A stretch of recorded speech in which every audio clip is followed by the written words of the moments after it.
Kesabaran sudah habis. Kini Jokowi benar-benar tegas. Tidak ada ampun bagi yang memfitnah dirinya. Tidak ada mediasi, tidak ada damai, tidak ada pintu maaf. Kami sudah menyatakan sikap bahwa klien kami, Bapak Insinyur Joko Widodo, tidak akan pernah hadir dalam proses mediasi perkara ini dengan alasan secara tegas bahwa penggugat bukan sebagai pihak yang punya otoritas hukum untuk melihat atau memerintahkan pada Pak Jokowi supaya memperlihatkan ijazah aslinya. Minta maaf sama Pak Jokowi, maaflah Pak Jokowi. Walaupun saya ahli bisa salah. Minta maaf sama Pak Jokowi, maaflah Pak Jokowi. Walaupun saya ahli bisa salah. Roy Suryo mendesak Pak Prabowo untuk menyelamatkan 8 tersangka. Apa tadi? 8 tersangka kasus fitnah ijazah palsu Jokowi. Nah itu, saya aja sampai nggak hafal karena ini saking absurdnya. Mengapa kok bisa kepikiran melakukan hal yang absurd semacam itu? Secara kita harusnya tahu bahwa Pak Prabowo dan Pak Jokowi itu bestie. Yang pertama nggak masuk akal karena presiden itu tidak akan mau pasti menyampuri satu proses hukum yang terjadi. Dan kedua, ya harusnya mereka ini tahu kalau Pak Prabowo dan Pak Jokowi itu masih bersama. Jadi kan nggak mungkin ada seseorang yang menjelek-jelekan presiden yang diangkat jadi pahlawan nantinya. Tinggal tunggu waktu. Terus kemudian meminta untuk menyelamatkan orang-orang ini kan kita. Suryo Noto Diprojo tersebut di atas telah terbukti secara sah dan meyakinkan bersalah melakukan tindak pidana dengan sengaja tanpa hak menyebarkan informasi yang ditujukan untuk menimbulkan rasa kebencian atau permusuhan individu. Roy Suryo CS kini diperhadapkan dengan sejumlah pasal berlapis dengan ancaman hukuman terberat yakni 12 tahun pidana penjara. Perempuan ini hanya karena ingin menegakkan kebenaran mau dipenjara. Apakah Pak Joko Widodo ikhlas? Tipa, bukan cuman ikhlas, tapi senang kami, bahagia kami kalau kau dipenjara, bahagia kali. Kenapa? Karena kau termasuk orang yang membuat kegaduhan di negeri ini.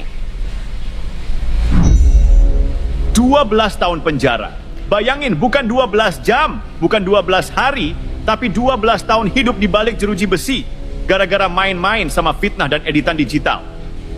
Semua keangkuhan Roy Suryo CS yang dulu berani buka mulut seenaknya, sekarang berbalik jadi bumerang. Mereka pikir bisa menipu publik, bisa mempermalukan presiden dengan manipulasi dokumen. Tapi ternyata yang malu justru mereka sendiri, karena hukum nggak bisa dibohongi. Presiden ke-7 RI Joko Widodo menutup pintu damai seusai ijazahnya dituding palsu. Pasalnya, Jokowi tetap melanjutkan pelaporan Roy Suryo CS ke Polda Metro Jaya terkait dugaan pencemaran nama baik. Sebelumnya, Bareskrim Polri menyatakan ijazah Jokowi asli seusai uji lab forensik, Lab4. Menanggapi pernyataan Bareskrim, Jokowi pun menegaskan proses pelaporan ke Polda Metro Jaya masih berlanjut. Hal itu disampaikan Jokowi saat ditemui di kediamannya Sumber, Solo pada Jumat 23 Mei. Jokowi membeberkan alasan dirinya masih terus melanjutkan pelaporan terhadap Roy Suryo CS seusai ijazahnya dinyatakan asli. Ia mengatakan pelaporan itu dilakukan agar menjadi pembelajaran bahwa menyampaikan kritik dan ekspresi ada aturan serta batasan. Dengan pelaporan ke Polda Metro Jaya, Jokowi berharap kasus tudingan ijazah palsu dapat selesai dengan terang benderang. Di satu sisi, Roy Suryo menyebut bahwa kasus tudingan ijazah palsu Jokowi belum selesai. Ia berpendapat, hasil uji Lab4 Mabes Polri terhadap ijazah Jokowi belum final.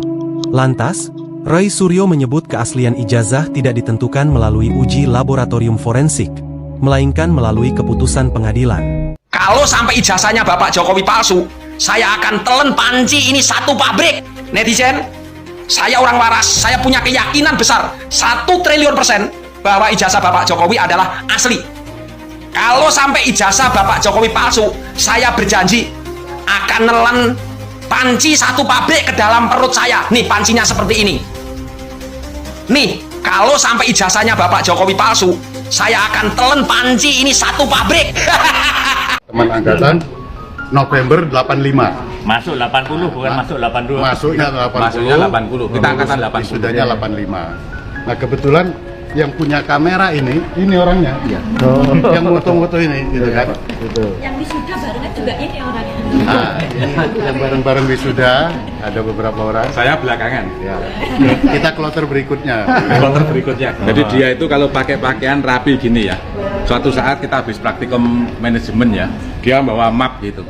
Saya bilang waktu itu belum presiden ya, kita manggilkan biasanya Jok itu dulu ya. Jok, kamu itu seperti pejabat Jok. Dia netis gitu. Nggak tahunya jadi presiden teman kita. Nek saya terkesan naik Gunung Kerinci.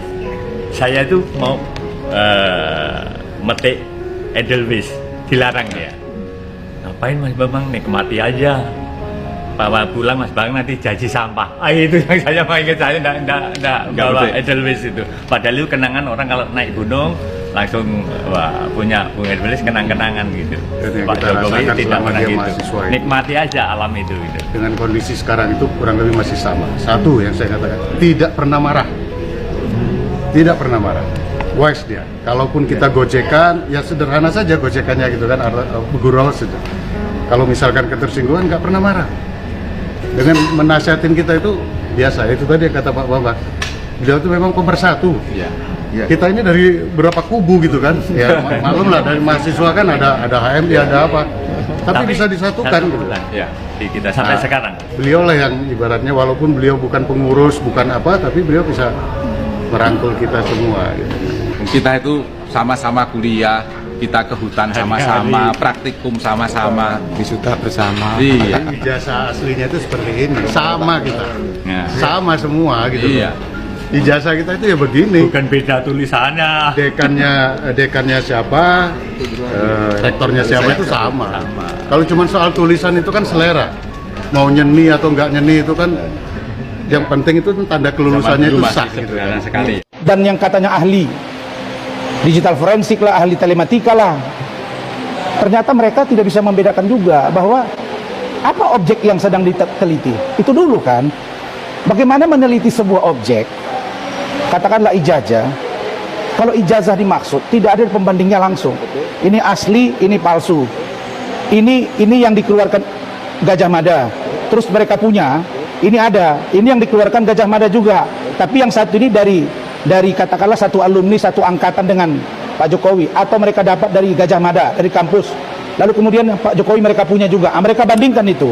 Lalu mereka analisa, mereka bilang ini palsu baru.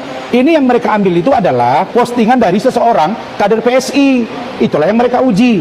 Nah, kalau yang mereka uji itu ternyata dinyatakan bahwa itu adalah tidak sah, tidak asli. Lah, pertanyaannya mereka bilang kan bahwa kalau itu tidak sah, tidak asli, berarti kami nggak bisa kenal. Loh, enggak lah. Mereka mengatakan itu ijazah Pak Jokowi. Lalu kemudian mereka bilang itu palsu, ya sudah terbranding opini publik bahwa Pak Jokowi menggunakan ijazah palsu. Nah, kalau sekarang baru dikatakan itu telat. Nah, harusnya dulu ini ijazahnya yang kami dapat, tapi kita nggak tahu ini. Ini Insinyur Haji, maaf, ini Joko Widodo ini, apakah Joko Widodonya yang disingkat dengan Jokowi, dan yang Jokowi maksudnya adalah Jokowinya Presiden RI ke-7, atau Jokowi yang lain? Kan begitu. Tapi itu mereka tidak dalami. Makanya saya lihat tadi malam di acara TV pun, ya saya yakin kalau Pak Jokowi nggak memaafkan mereka, 4-4 ini gol ini.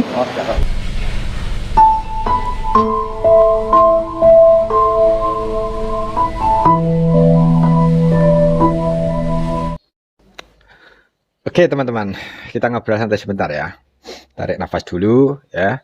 Karena topik yang satu ini sebenarnya sederhana. Tapi entah kenapa dibuat panjang, ribet, dan penuh drama. Jadi begini, Pak Jokowi akhirnya menyampaikan satu sikap yang sangat jelas teman-teman. Beliau menutup pintu maaf. Ya. Bukan karena emosi, tapi karena fitnah ini sudah kelewat batas. Dan konsekuensinya juga jelas. Roy Suryo dan kawan-kawan sekarang terancam 12 tahun penjara. Bukan 12 hari ya. Bukan 12 bulan. Tapi 12 tahun. Itu waktu yang lama sekali. Untuk sekedar katanya dan dugaan. Kalau kita mundur sebentar ke belakang. Masalah ini sebenarnya simpel. Ada tuduhan ijazah Pak Jokowi palsu. Dasarnya apa? Satu, unggahan di media sosial, bukan dokumen resmi. Bukan pernyataan kampus, tapi postingan yang bisa dibuat siapa saja. Sementara di sisi lain, UGM sudah bicara dengan sangat tegas. Ijazah itu asli. Teman-teman kuliah Pak Jokowi juga sudah bersuara. Mereka kuliah bareng, lulus bareng, wisuda bareng. Dan Bareskrim lewat uji forensik menyimpulkan ijazah Jokowi identik dengan ijazah teman seangkatannya. Nah, di titik ini sebenarnya ceritanya sudah selesai, teman-teman. Tapi tetap dipaksakan berlanjut. Dan disitulah masalahnya. Pak Jokowi kemudian menegaskan, tidak ada mediasi, tidak ada damai. Kita lanjut ke jalur hukum. Biarlah pengadilan yang memutuskan. Bukan opini, bukan asumsi, apalagi cocok logi. Ini juga jadi pengingat buat kita semua.